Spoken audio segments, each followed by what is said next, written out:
Cortei um círculo de 12 centímetros. Vou fazer um fuxico e encher com plumante. A gente vai fazer uma boneca linda.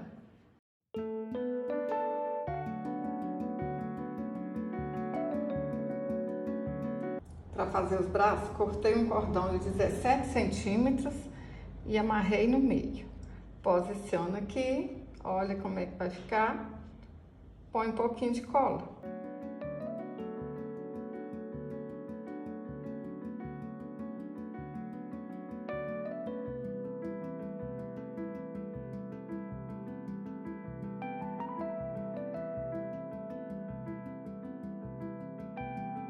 Cortei uma renda com 30 centímetros e vou alinhavar toda a volta para a gente fazer uma golinha.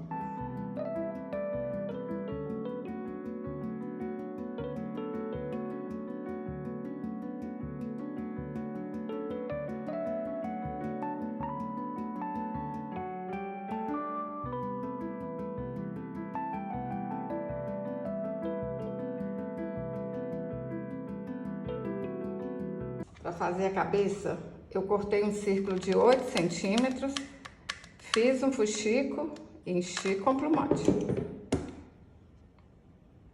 Aperta e espera secar. Para fazer o cabelo, eu dei 20 voltas ao redor de 3 dedos e amarro aqui no meio.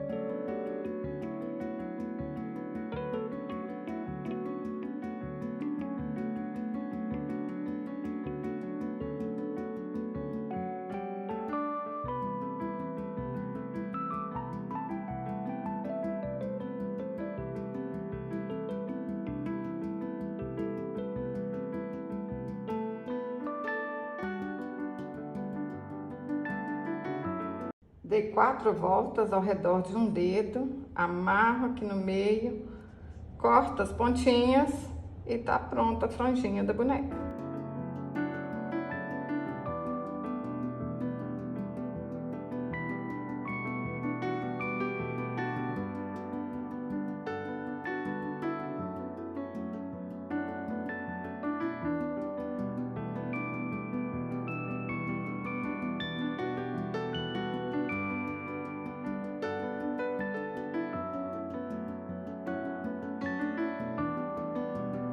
Pintei o rostinho com a caneta Micron 005, ajuda demais. Olha que linda que ficou, pessoal, olha que mimo. Eu fico apaixonada. Fala pra mim nos comentários se vocês vão fazer. Se gostou desse vídeo, curte, compartilhe. Até o próximo vídeo. Saúde e paz.